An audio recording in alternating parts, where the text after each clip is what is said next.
नमः सिद्धेभ्यः।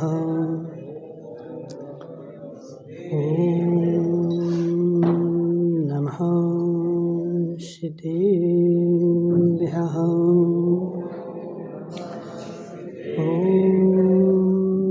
नमः सिद्धेभ्यः।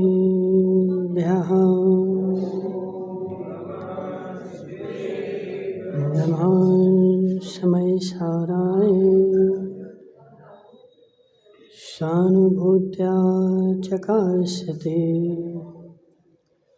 चिदस्वभावाय भावाय सर्वभावान्तरच्छिदे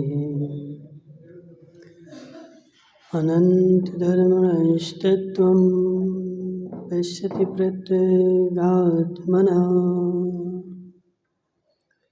अनेकान्तमयी मूर्ति नित्यमेव प्रकाशताम्।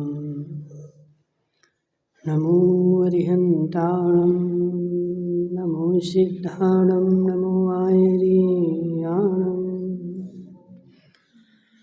नमो अज्ञायाणं नमो लोये सभ्यसाहुणं। पंच परमेष्ठी भगवान के अनंत अनंत सिद्ध परमेष्ठी भगवान के 1008 देवादेव शांतिनाथ भगवान के 1008 देवादेव सुपारसनाथ भगवान के आचार्य भगवान कुंद स्वामी के आचार्य भगवान विशुद्ध सागर जी महाराज के जय हो। परम पूज्य शुद्ध सागर महाराज की जय हो।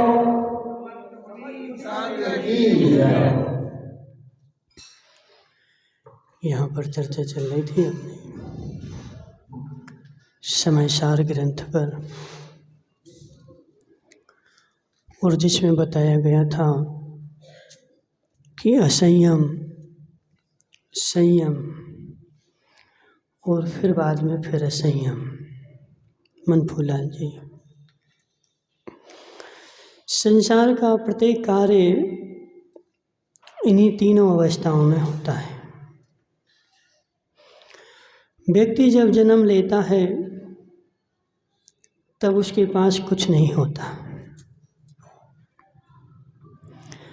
जैसे जैसे बड़ा होता है और पैसा जोड़ना प्रारंभ कर देता है, और जब मरणासन अवस्था पर होता है तब भी उसके पास कुछ नहीं होता।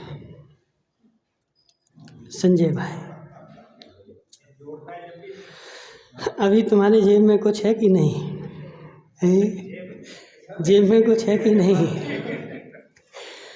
जीव उस परिग्रह की ऐसी लालसा है। धर्मचंद जी शास्त्री, जब तुम सोते हो तो वह चाबियां भी तकिए के नीचे दबा के सोते हो। तकिए के नीचे चाबियां क्यों दबाई? महावीर छाबड़ा, तकिए के नीचे चाबियां क्यों दबाई? हे जीव, उस धन की मुझे लालसा है, उस धन को मैंने जोड़ रखा है, उस धन के ऊपर मेरी आसक्ति है। लेकिन जिस क्षण मरने लगता है, जिस क्षण मरने की कगार पर होता है, और जब हॉस्पिटल में भर्ती होता है, तब तकिए के नीचे चाबियां नहीं रहती हैं। तब तो ऐसा लगता है कि ये सारी चाबियां ले जाओ और सब डॉक्टर ले जाओ, लेकिन हमें बचा लो। है जी संजय भाई, प्रत्येक व्यक्ति की 3 अवस्थाएं होती हैं, और जो बीच में अवस्था होती है पंडित जी साहब, वही सबसे ज़्यादा दुखदाई है। जो बीच की अवस्था है उसको सबसे ज़्यादा संभालने की आवश्यकता है। यदि बीच की अवस्था संभल गई तो वह लास्ट की अवस्था नियम से आएगी, लेकिन बीच की अवस्था नहीं संभली तो लास्ट की अवस्था आने वाली नहीं है। अनंत जीव धर्म की कगार पर आगे बढ़ते हैं, असंख्यात नहीं। पंडित जी साहब, पर्याय अपेक्षा, द्रव्य अपेक्षा नहीं। अनंत जीव संजय भाई धर्म की राह पर आगे बढ़ते हैं। अब तुम बोलो अनंत तो मनुष्य होते ही नहीं, अनंत तो पंचेंद्रिय होते ही नहीं। अब अनंत धर्म की कगार पर कैसे पहुंच गए? तो है जीव त्रिकाल की अपेक्षा। अनंत जीव धर्म की राह पर आगे बढ़ते हैं, लेकिन है जीव धर्म की राह मतलब क्या? वह बीच की अवस्था।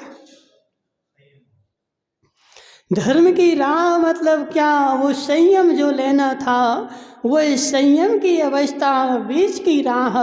लेकिन है जीव, इस संयम का क्षेत्र बहुत विशाल है। पंडित जी साहब, संयम का क्षेत्र बहुत विशाल है, महान विशाल है। और इस संयम के विशाल क्षेत्र को जो प्राप्त कर पाएगा, जो उसको पार कर पाएगा, वही लास्ट के संयम को प्राप्त कर पाएगा। और जो बीच के बेचारे बीच में ही लटक जाते हैं। हे संजय भाई, तुमने कभी पाकिस्तान भारत की बॉर्डर देखी? कभी नहीं देखी। टीवी में तो देखी होगी ना। हे जीव, कौन? अच्छा, तुम हो क्या? पकड़ा नहीं किसी ने तुम्हें? हे जीव, समझो मेरी बात। जो बॉर्डर है ना, बॉर्डर, उस बॉर्डर के इस साइड भी 1-2 किलोमीटर से पुलिस शुरू हो गई। पुलिस मतलब मिलिट्री शुरू हो गई। और बीच में उन्होंने माइंस भी लगा रखे, बीच में हर जगह लगा रखे हैं। और उस साइड की जो मिलिट्री है वो भी 2 किलोमीटर उससे उस साइड से प्रारंभ हो गई। और वह बॉर्डर जहाँ बीच में है वहाँ पे स्तंभ बने हुए हैं। अब इस बॉर्डर को मनफूल लाल जी तुम्हें पार करना हो तो क्या करोगे?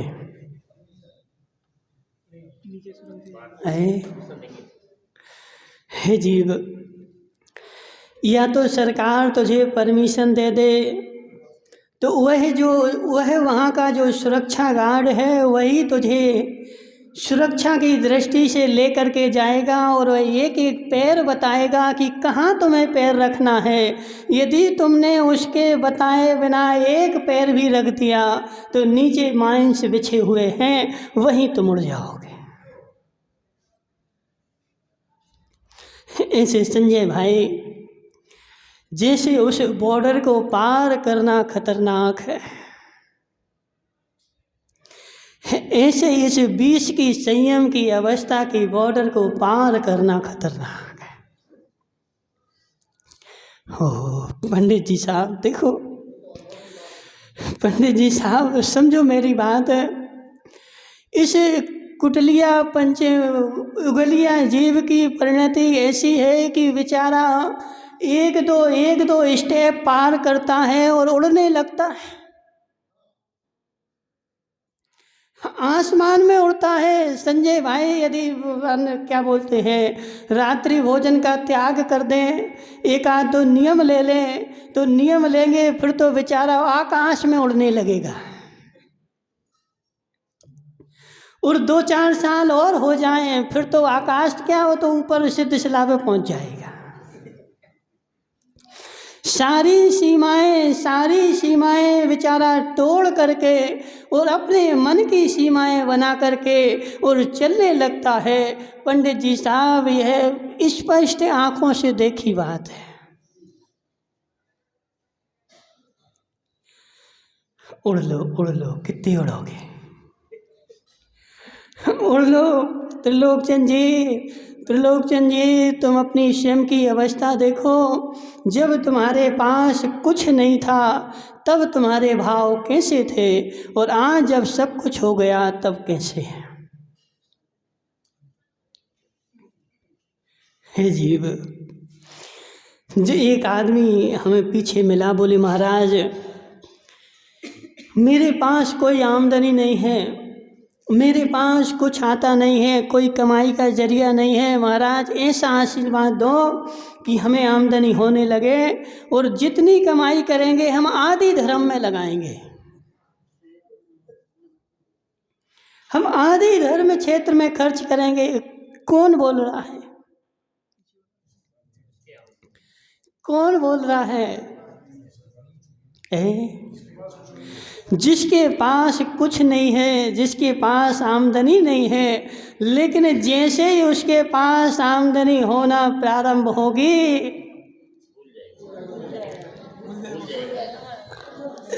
जैसे ही उसके पास कुछ आना प्रारंभ होगा, बेचारा अपनी सारी पिछली बातों को सब भूल जाएगा। जैसे एक वो कहावत आती ना, वो एक व्यक्ति नारियल के पेड़ पे चढ़ गया, अब वो नारियल तोड़ने के चढ़ गया। अब देखो संजय भाई कोई बेचारा कंजूस था एक, अब वो निभाई का भी हो सकता, किसी का नाम नहीं लेते हैं।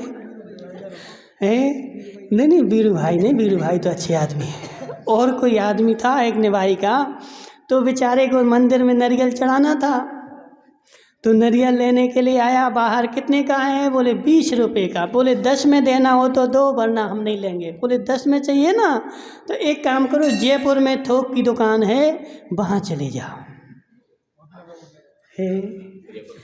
चला गया जयपुर, पैदल गया ना, वो तो बस से थोड़ी जाएगा। देखो कंजूस की सारी स्थिति ऐसे ही होते बेचारे की। गया पैदल पैदल चला गया थोक की दुकान पे, एक नारियल दे दो, कितने का दोगे? बोले 10 रुपये का।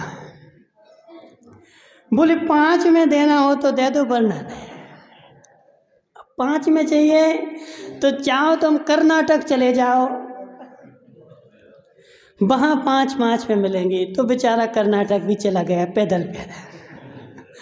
अब खेत के बाहर वो किसान बैठा था, नारियल बेच रहा था। बोले कितने में देना है? बोले 5 रुपये में दे। 5 रुपये का है। बोले 5 में नहीं, 2 में देना हो तो बताओ। इतनी दूर से चल के आए ना, तो 2 में देना हो तो बताओ, 5 में नहीं लेंगे। बोले 2 में चाहिए ना, तो और थोड़ी दूर चले जाओ, खेत पे किसान बैठा होगा, वो तोड़ रहा होगा, तो उससे ले लेना। तो उससे पूछा कितने का? बोले 2 रुपये का। इतने तो लग रहे फ्री में दे दो एक नारियल, इतनी दूर से तो हम चल के आए हैं, चलो फ्री में चाहिए ना, तो एक काम करो, इस पेड़ के ऊपर चढ़ जाओ और तोड़ लो, तो फ्री में मिल जाएगा। अब बेचारा देखो लोभी आदमी तो ऐसा होता कि चमड़ी जाए पर दमड़ी न जाए। अब बेचारा चढ़ने को तो चढ़ गया, अब कभी पहले चढ़ा थोड़ी था, अब ऊपर चढ़ गया। चढ़ करके नीचे जैसे ही देखा तो उसको तो हालत खराब, और ऐसी हालत हो गई कि अब कैसे उतरे? हे भगवान नीचे उतार लो, हे भगवान नीचे उतार लो। यदि नीचे उतर जाऊंगा तो 1000 रुपये दान करूंगा।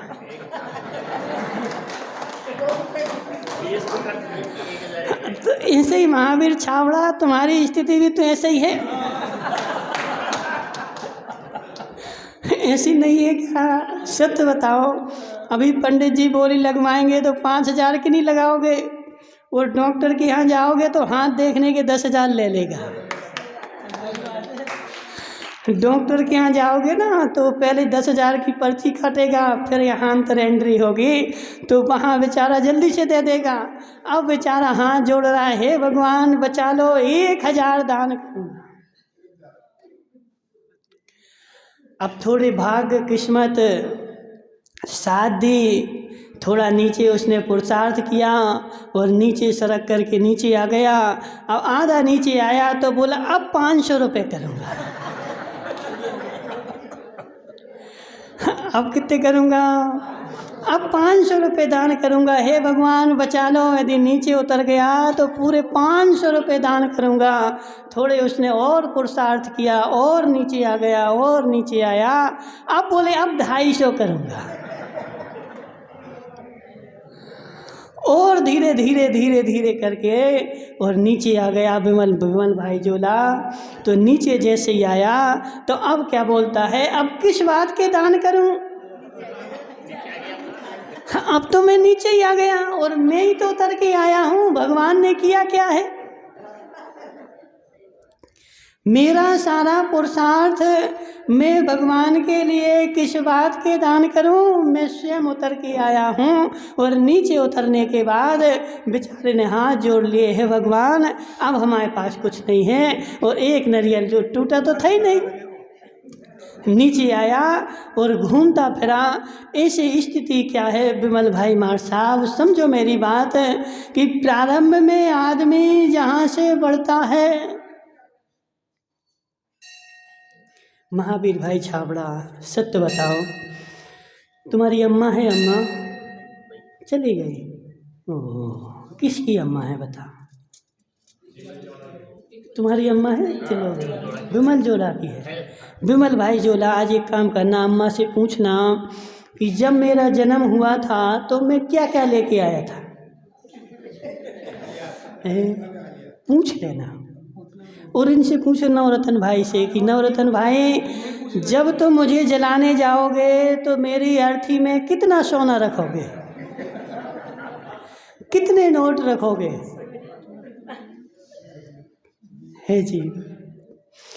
जब आया था तब भी कुछ नहीं लाया था, और जिस दिन जाएगा तब भी कुछ नहीं ले जाएगा, लेकिन बीच में सारा बेचारा गोलमाल करेगा और भाव भाव में पछताएगा। इसलिए सबसे ज़्यादा गड़बड़ी कहाँ है,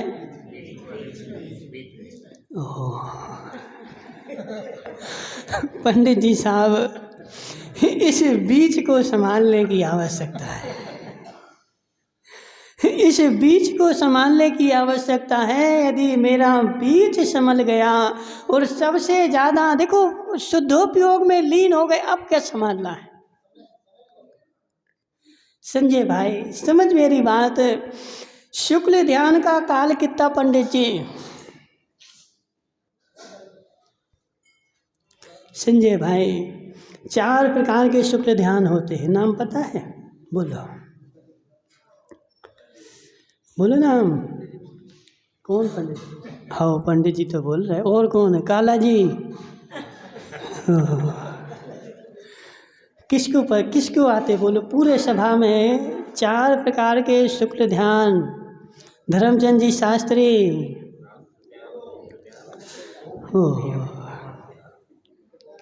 पहले 1 नंबर से बोलो ना, पृथकत्व वितर्क विचार, एकत्व वितर्क विचार अविचार, ठीक है ना, सूक्ष्म क्रिया प्रतिपाति और व्यूपरत क्रिया निवर्तन, ठीक है। अब जब सबसे पहला शुक्ल ध्यान होता है, बेचारा 8वें से लेकर के 11वें तक पहुंच जाता है, और 12वें में दूसरा शुक्ल ध्यान होता है, और 13वें में जाने की आवश्यकता नहीं, उसके पहले ही केवल ज्ञान हो जाता है। तीसरा शुक्ल ध्यान पंडित जी होने के पहले ही केवल ज्ञान हो जाता है, और केवल ज्ञान करने के लिए मात्र 2 ही शुक्ल ध्यान की आवश्यकता है, पृथकत्व वितर्क विचार और एकत्व वितर्क विचार। इनको करने में कितना समय लगेगा,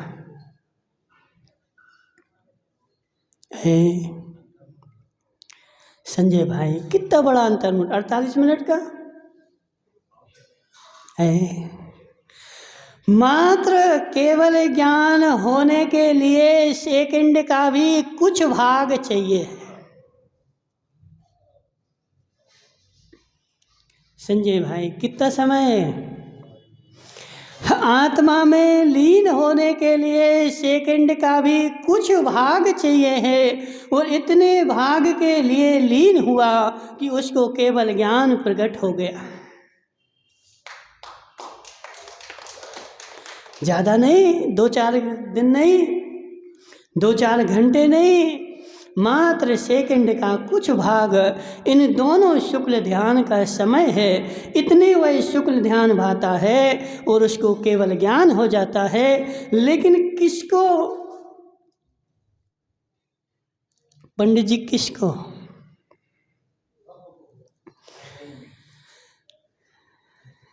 किसको?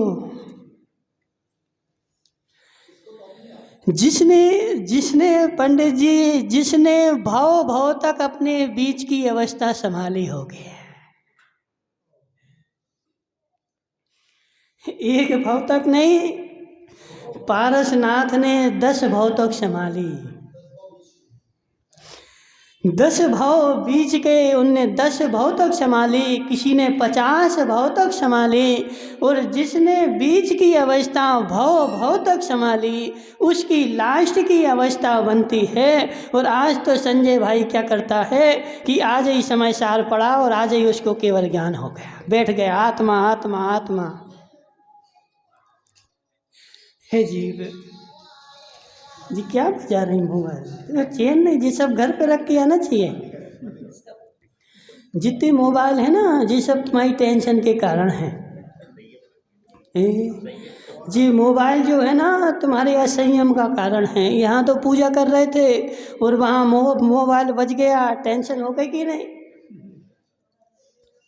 तो लोग चंद जी, कम से कम पूजा करते समय तो बंद करके रखा। सुनोगे नहीं तो गुनोगे नहीं, जब सुनोगे तभी तो गुनोगे ना, इसलिए सुनना नहीं तो गुनना नहीं। हाँ, क्या चर्चा चल रही थी कि उस संयम को पालने के लिए 10 भाव लग गए। और 10 भाव किसके लिए लग गए संजय भाई? 10 भाव किसके लिए? जो तीर्थंकर बनने वाला था उसके लिए 10 भाव लगे अपने संयम की पर्याय को संभालने के लिए। हमारा नंबर कहाँ आएगा अभी कुछ अता पता नहीं है। इसलिए हे जीव, यदि तू संयम पालना चाहता है तो सबसे पहली सीढ़ी है कि हे संजय भाई, तुझे जो कला आती है उस कला का जब प्रदर्शन हो रहा हो, अपने मन को वहाँ पे संभाल। और नहीं संभाल पा रहा है, तेरा संयम है। पंडित जी साहब देखो, बड़े पुरानी मानना, जो है सो है, समझो मेरी बात है। कहीं बड़ी पंडिताई हो रही हो, बड़े बड़े विधान हो रहे हो और तुम्हें कोई नहीं पूछ रहा हो और तुम सामने बैठे हुए हो और फिर अपने मन को संभालो। संजय भाई समझो मेरी बात, नहीं संभाल पाओगे। और जो नहीं संभाल पाया, यह तुम्हारा संयम है। मुझे कोई कला आती है, देखो नवरतन भाई, मुझे कोई कला आती है तो वह कला भी मेरा परिग्रह है। दीक्षा लेने के पहले सारी कलाओं का त्याग किया जाता है, और त्याग नहीं करता है उसको 6वां 7वां गुरुस्थान नहीं बनता है। पंडित जी साहब, विद्याधर जो है क्षुल्लक बन सकता है और क्षुल्लक बन के अपनी विद्याओं का उपयोग भी कर सकता है, लेकिन जिस क्षण मुनि दीक्षा होगी उस क्षण वो सारी विद्याएं त्याग करनी पड़ेंगी। हे जीव, संजय भाई, तुम्हारे पास कला है, तुम किसी चीज में निष्णात हो, जानते हो, और तुमसे कोई नहीं पूछे, विमल मार साहब अब क्या होगा? अंदर में सोचो ना, देखो बाहर से तो भले शांत बैठे रहोगे, लेकिन अंदर में देखो, अंदर में क्या हो रहा है, और जो अंदर में हो रहा है वह तेरा संयम है। संजय भाई, अभी पंडित जी बोल रहे थे ना, आश्रव दुखकार घनेरे, बुधवंत तिने निर्वेरे। यह तेरा आश्रव है, मन वचन काये आश्रव का कारण है। और तुम्हारे जो मन में उथल पुथल मच गई, ये तुम्हारे आश्रव का कारण है, वह तुम्हारा मनोयोग है। और उस समय भी तुम शांत बैठे रहे, यह तुम्हारा योग का समन है। अब ऐसा कितना कठिन है, कितना कठिन है जीव, कितना कठिन है। अब देखो समस्या क्या है संजय भाई, यदि महाराज बीमार हो जाएं पूरा गांव डॉक्टर बन जाता है। जो बेचारा देखो झाड़ू लगाने वाला भी सलाह देने आएगा, महाराज ऐसा नहीं ऐसा, महाराज ऐसा नहीं ऐसा। हे जी, ये देखो दुख नहीं होता त्रिलोकचंद जी, अभी तुम्हें पता नहीं है। एक व्यक्ति आया, वैद हैं, बोले हम वैद हैं। हमने कि तुमने किस किस को डॉक्टरी करी? बोले महाराज पहली बार तुम्हारे ऊपर ही प्रैक्टिस कर। अब महाराज तो देखो फ्री के हैं, पैसा मिलता नहीं है, तो सबसे पहली बार कहाँ गए? तो महाराज के ऊपर हम प्रैक्टिस करने के लिए आए। हाँ, तो वो तो प्रैक्टिस कहाँ होगी बता, किसके ऊपर होगी? हे जी, सबसे पहले कहीं जाएगा तो महाराज के ऊपर ही जाएगा। इसलिए संजय भाई समझ मेरी बात, समझ मेरी बात कि प्रत्येक व्यक्ति सलाह देने आएगा, नहीं जानता है तब भी देगा। महाराज तुमने ऐसा किया ना इसलिए ऐसा हो गया, तुमने ऐसा किया ना ऐसा हो गया। वो मुकेश संगी कहाँ गया? बोले महाराज ठंड लग गई, हमने बोला था ना, हमने बोला था ना, नहीं बैठो ठंड लग गई। हे जीव, हे जीव, यह तेरी कसाय पुष्ट हो गई। संजय भाई समझ मेरी बात, कितना कठिन है इस धर्म को समझना, कितना कठिन है इस धर्म को पालना। मेरी कसाय पुष्ट हो गई, मेरे मानसिकता में चल रहा था और मैंने ऐसा कहा था, और यदि वैसे ही काम हो गया तो पंडित जी साहब वो श्वान देखा ना, श्वान, श्वान होता ना, श्वान बैलगाड़ी के नीचे चलता है, और बैलगाड़ी के नीचे चल रहा था महावीर भाई छावड़ा, उससे बोला कि हे श्वान तू बैलगाड़ी के नीचे कुछ जाएगा, निकल जाए इसके नीचे से। मैं कुछ जाऊंगा? वर्षों हो गए मुझे इसके नीचे चलते चलते, और जब मैं चलता हूँ तब गाड़ी चलती है, और मैं नहीं चलता हूँ तो गाड़ी भी नहीं चलती है। मेरे चलने से गाड़ी चलती है, और इस सारी गाड़ी का भार सांवरिया राजेश मेरे सिर पर है, और मैं इस गाड़ी को चलाता हूँ। यदि मैं रुक गया तो गाड़ी रुक जाएगी। अब बेचारे से बोला रुक तू, और जैसे ही वो रुका तो गाड़ी भी रुक गई।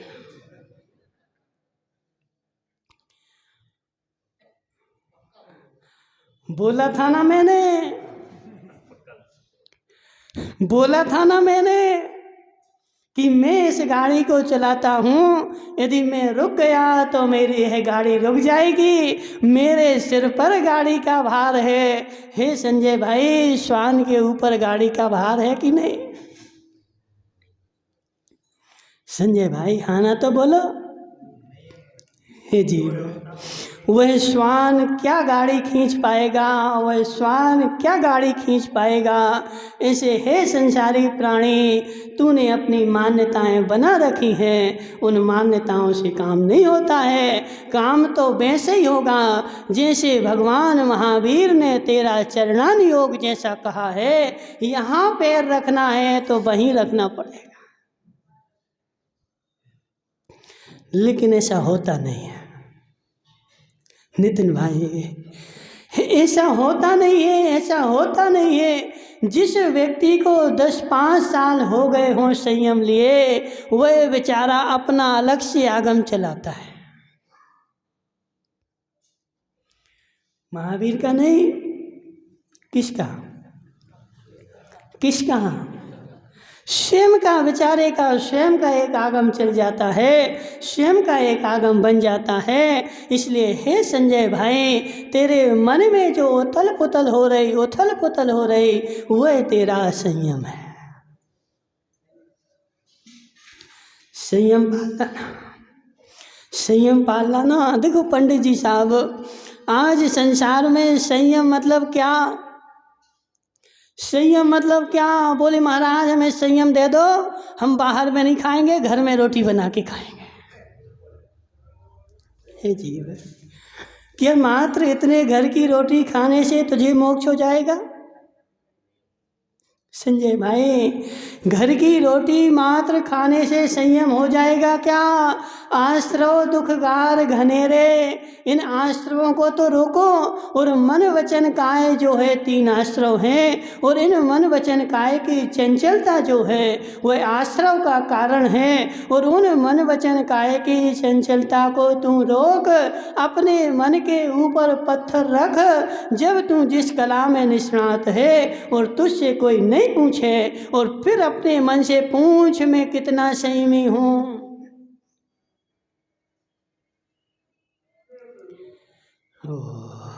महावीर भाई छाबड़ा, नहीं आ रहा समझ में? क्या आ रहा बता? हे जीव, हे जीव, जब दूसरे को माला पहनाई जा रही हो और फिर महावीर छाबड़ा अपनी गर्दन को देख, मेरी गर्दन सीधी है कि नहीं? असंयम। संजय भाई जी, जब सबसे ज़्यादा असंयम, सबसे बड़ा असंयम यह है, अपने मन को नहीं रोक पाता है, अपने मन को नहीं रोक पाता है। मेरी आवश्यकता नहीं है फिर भी मैं घुसूंगा। जी, कहाँ भीड़ में गाड़ी घुसा रहा है, कहाँ भीड़ में गाड़ी घुसा रहा है। हे संजय भाई, नहीं तुझे आवश्यकता। अब सुनो संजय भाई, गाड़ी चलाना अच्छे से जानता है और बाजार में भीड़ लगी थी। अब संजय भाई बोलेगा, अब काम तो है नहीं, बेचारे को शांति से बैठा है। अब देखो मैं ऐसी भीड़ में कैसे गाड़ी निकालता हूँ, और बीच में गाड़ी घुसाएगा। उसको कहीं जाना नहीं था, कहीं आना नहीं था, कुछ काम नहीं था, मात्र अपनी कला दिखाने के लिए, अपनी बड़वारी करने के लिए बीच भीड़ में अपनी गाड़ी घुसा रहा है। हे जीव, यह तेरा असंयम है। संजय भाई समझ में आ रहा कि नहीं? क्या समझ में आ रहा बता?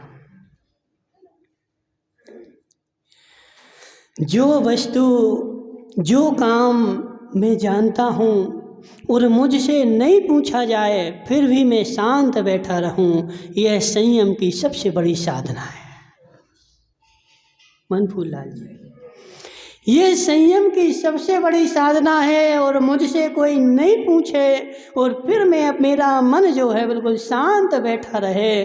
जब मुझसे पूछा जाए और तब मैं बताऊं, तब भी देखो नहीं बताऊं, शुद्धोपयोग में लीन हो जाऊं, कोई टेंशन नहीं। लेकिन जब तक नहीं पूछा जा रहा है, अपनी शांति से बैठा। पंडित जी, मोक्ष जाना कि नहीं? हाँ ना तो बोला। मोक्ष जाना नहीं, इच्छा क्या है? जाने की है कि नहीं? जाना है कि नहीं? है जी, मोक्ष में जाके क्या करोगे? किसका भोग करोगे? तो हे जीव, मोक्ष में जाकर मैं शांति का भोग करूंगा। लेकिन उस शांति का भोग उसी को होगा जीव जो इस अशांति भरे जीवन में से शांति का भोग करना सीख लेगा, वह मोक्ष की शांति का भोग कर पाएगा। और इस अशांति में से शांति नहीं निकाल पाएगा, उसको 3 काल में भी। इसलिए हे विमलमार साहब, देखो समय तो हो गया, जो है सो है। हे जीव, यह बीच की अवस्था जो संयम की है, और इस संयम को पालने के जो गुण रहस्य हैं, संयम को पालना मतलब क्या? महाराज कपड़े उतार के फेंक दो, होगा सही में? है जी, है जी, कलाओं का त्याग। लेकिन अभी तुम जब तक 6वें 7वें गुणस्थान में हो, तुम्हें प्रवृत्ति करनी पड़ेगी। लेकिन वह प्रवृत्ति कैसे करनी है? जदम चरे जदम चिट्ठे जदम भुज्ये च मासे चे जदम पावम न बज्जई।